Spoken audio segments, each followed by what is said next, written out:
The NBA Finals are right around the corner, and if this postseason's been any hint, we might be in for something special. But before history gets written this June, let's rewind. Because over the last 25 years, we've witnessed chaos, comebacks, collapses, and cold-blooded greatness, all under the bright lights of the NBA Finals. So today, I'm breaking down the 5 greatest final series of the 21st century. Not just the ones with rings on the line, but the ones that defined legacies, broke hearts, and reshaped the league. This isn't just a ranking. This is a reminder of what the NBA Finals are supposed to feel like.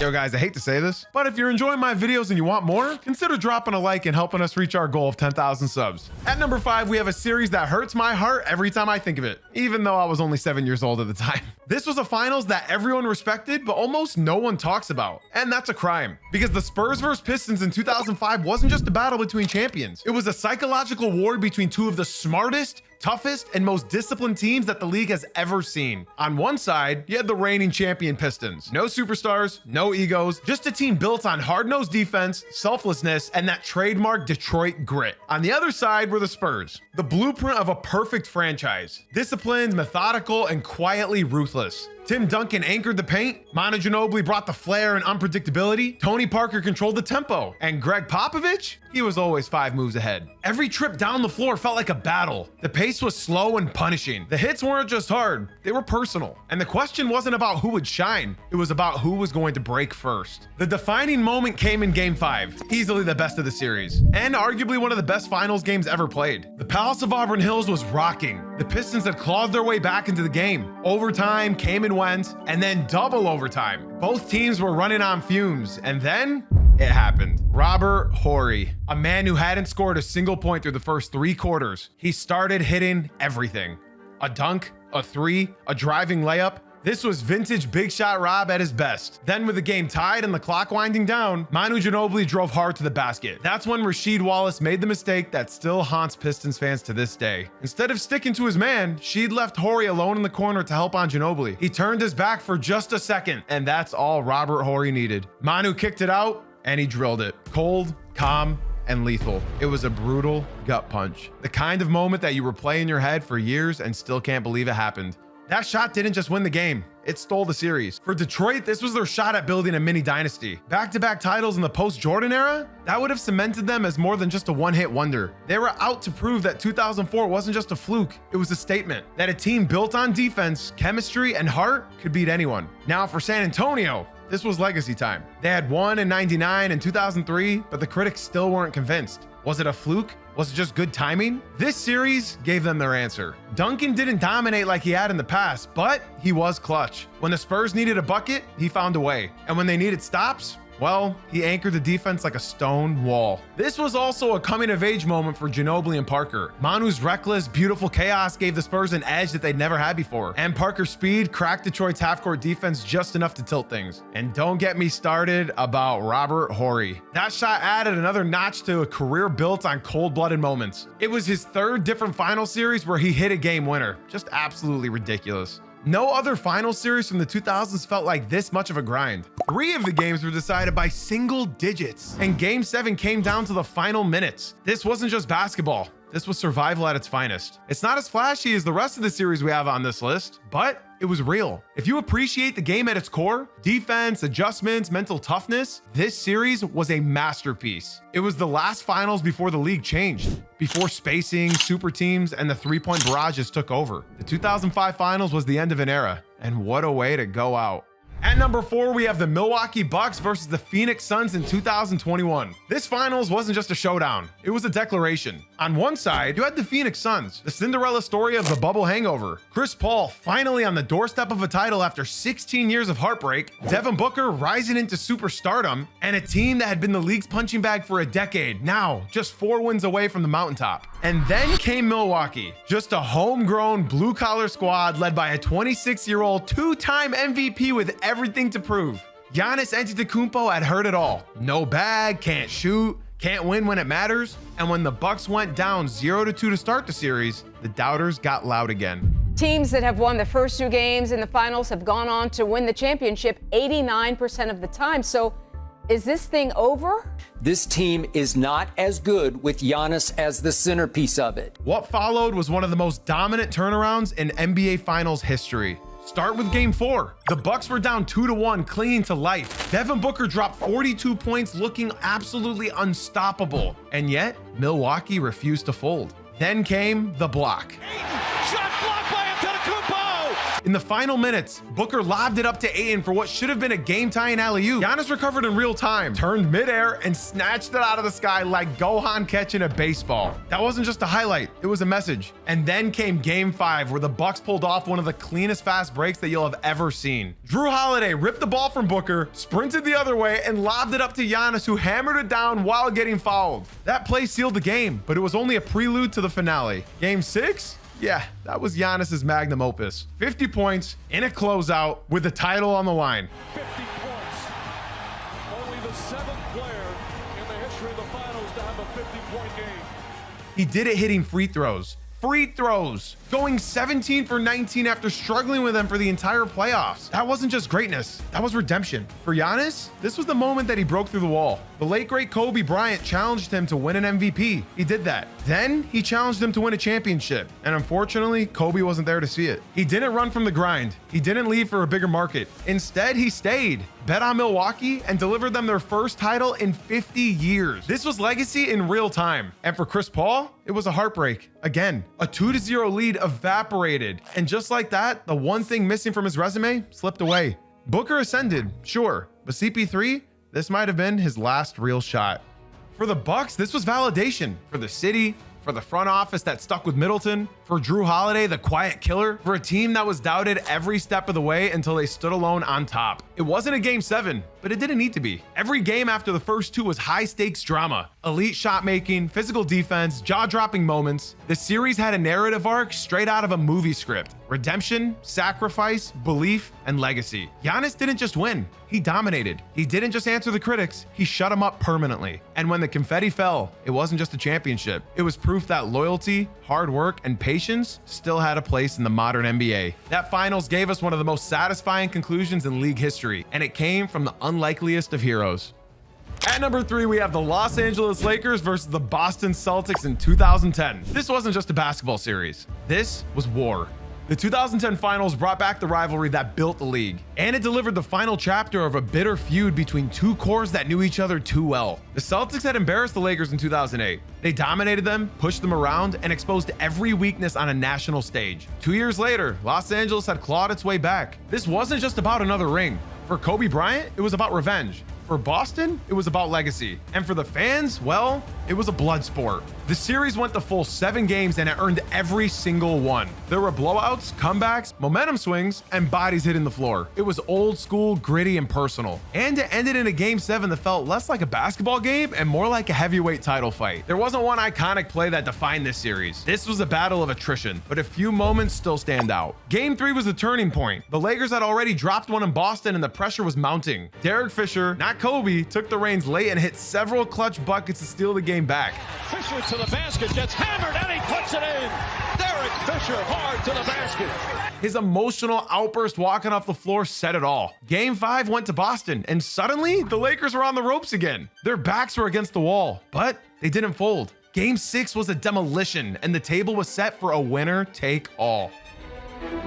Game 7, it all comes down to one final game. Game 7 was everything the series had been building towards, and I remember it like it was yesterday. Kobe shot poorly, but he willed his way through. When he couldn't score, he found the right passes. Yeah, that's right. I just used the words Kobe and pass in the same sentence. The real dagger came late when Ron Artest, aka Meta World Peace, of all people, buried a clutch 3 that gave the Lakers just enough separation to hold on. It was the kind of shot that nobody expected, but everyone remembers. Kobe had 5 rings after this, but this is the one that meant the most. He said it himself, because beating Boston was personal. It was the team that denied him a ring without Shaq. And this wasn't prime Kobe anymore. He was older, banged up, played through broken fingers and drained knees. He had to outthink the game, not just dominate it physically. That Game 7 performance wasn't pretty, but it was everything fans had come to respect about him. For Boston, this was the end. They had the lead, they had control, but once Kendrick Perkins went down with a torn MCL in Game 6, their size and toughness took a massive hit.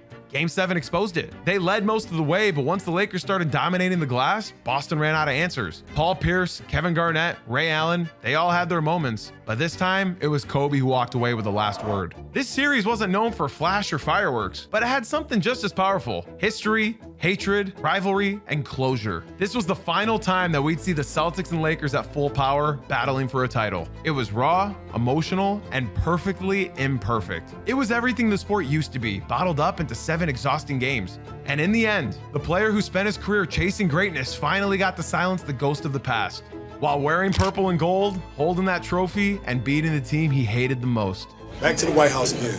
At number 2, we have the Miami Heat versus the San Antonio Spurs in 2013. It was 2 dynasties standing on opposite cliffs. The Spurs were methodical and precise, built on decades of trust and repetition. The Heat were built on star power and pressure, fueled by expectations that had reached a boiling point. The result was a 7-game masterpiece filled with heartbreak, resilience, and one of the most iconic moments in sports history. Each team had moments when they looked unstoppable, and moments when it looked like the pressure might actually break them. It all came down to one chaotic sequence in Game 6, and everything changed from there. Game 6 is the reason that this finals is unforgettable. With just seconds left, the Spurs were up by 3. The yellow ropes were already being rolled out.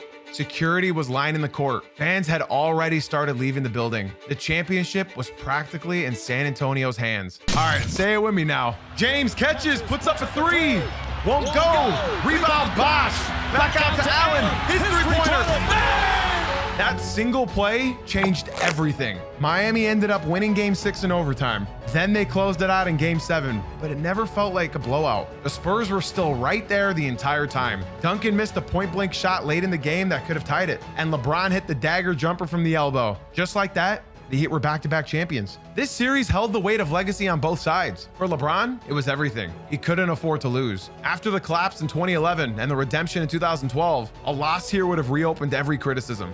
But he delivered. And not just statistically. He hit the clutch shots, he took on the defensive assignments, he led. For Ray Allen, that one shot secured his legacy in a different way. People remember the shooter, but they forget how much pressure was on his shoulders in that moment. One misstep, one hesitation, and the Heat dynasty might have ended that night. For the Spurs, this loss was devastating. Tim Duncan had played brilliantly. Tony Parker was controlling the tempo, and Kawhi Leonard was beginning to grow into something more. But they let it slip. Game 6 wasn't just a loss, it was a haunting. For a team so disciplined, to fall apart in those final moments was unlike anything we had seen from them. And yet, it made their story even more compelling. This wasn't the end of the road, it was the beginning of something even greater. Because they would end up coming back a year later and destroy Miami in 2014. But in 2013, they walked off the court empty-handed, knowing they were just seconds away from glory. It's one of those few finals where both teams deserved to win, but only one could. It had some of the best basketball ever played under the highest pressure imaginable. Every possession felt like it carried the weight of years. Every single adjustment mattered. Every shot changed everything. This wasn't just a championship. It was a moment in time that changed the course of multiple legacies forever. I still remember where I was at during this game, do you?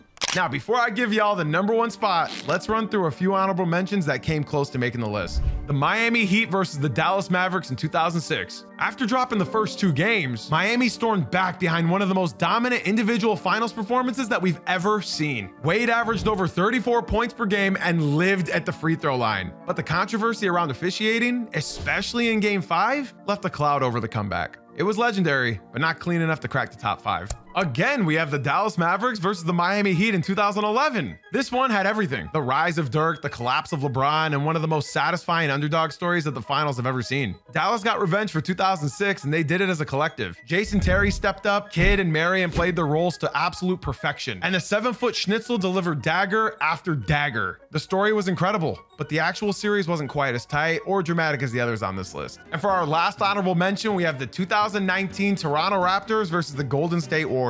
Kawhi Leonard carried Toronto to its first ever title while putting together one of the coldest postseason runs in recent memory. The Raptors were tough, smart, and disciplined, but injuries robbed the Warriors of Kevin Durant and eventually Klay Thompson, which shifted the series. It was historic, but not quite a fair fight. That's what holds it back from being an all-time classic. And now, the moment we've all been waiting for, the greatest final series of this century belongs to none other than the 2016 showdown between the Golden State Warriors and the Cleveland Cavaliers. This was a series that shattered expectations generations, rewrote legacies, and gave us a story that felt more like mythology than basketball. The Golden State Warriors were coming off of a 73-9 season, the best regular season record in NBA history. They were the defending champions, armed with unanimous MVP Stephen Curry, a defensive juggernaut in Draymond Green, and the ultimate heat check weapon in Klay Thompson. They weren't just winning games, they were dominating the league with a brand of basketball that felt untouchable. The Cleveland Cavaliers were chasing history of their own. LeBron James had returned to deliver a championship to a city that hadn't seen one in over 5 decades. He had Kyrie Irving at his side, a creative scoring machine who never backed down from the big moments. And he had Kevin Love, a former All-Star trying to find his place in a team with bigger expectations than ever before. The Warriors jumped out to a commanding 3-1 lead.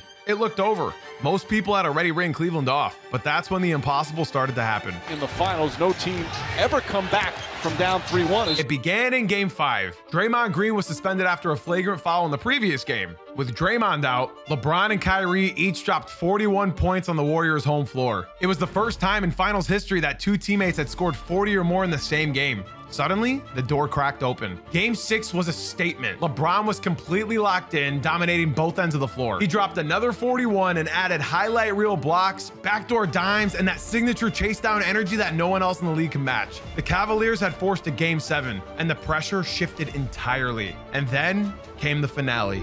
2 of the greatest words in the world, and that's Game 7.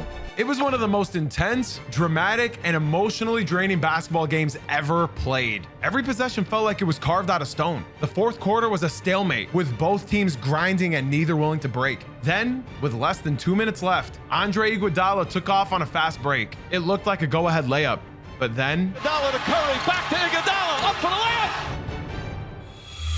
Oh, blocked by James!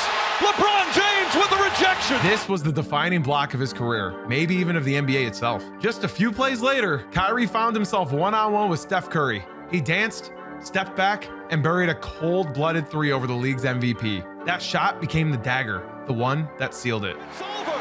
The Cavaliers are NBA champions! The drought is over! The curse destroyed! Cleveland's long sports nightmare has ended. The drought is over. This wasn't just a comeback, it was the comeback. No team had ever come back from a 3-1 deficit in the NBA Finals before. LeBron delivered on the promise he made when he returned to Cleveland. He gave the city a title. He brought redemption to a franchise that had suffered for decades. And he did it by taking down the most dominant regular season team in NBA history. This was also the moment when Kyrie Irving became a finals legend. His shot wasn't just a game winner, it was a legacy sealer. Kevin Love, often criticized for shrinking in big moments, played crucial late game defense on Steph Curry to help close it out. For the Warriors, this loss was devastating. Their historic season ended with nothing. Curry was hounded in the final 3 games, Klay went cold in the biggest moments, and Draymond, despite an incredible Game 7 performance, couldn't erase the damage from his suspension. This series had it all. Greatness, collapse, redemption, and even heartbreak. It elevated LeBron James into a different conversation. He didn't just win a ring, he did it on the road, in a Game 7 against a record-breaking team, while leading both squads in points, rebounds, assists, steals, and blocks. The 2016 finals were the perfect storm. You had the greatest regular season team in league history. You had the best player of his generation chasing a promise. You had iconic performances, dramatic swings, historic stakes, and a finish that felt scripted by the basketball gods themselves. It was the kind of series that you tell stories about, not just because of what happened, but because of how impossible it all seemed. It wasn't just a win for the Cavaliers. It was a moment that shook the entire league and left a mark that still lingers nearly a decade later. This wasn't just the best finals since the year 2000. It might be the best finals that we'll ever see. And that's my list of the greatest NBA finals of this century. Think I missed one? Let me know in the comment section down below. And of course, if you enjoyed this video, there's another on the screen that I think you'll love. Make sure to leave a like and subscribe for more. Thanks for watching, and I'll see you in the next one.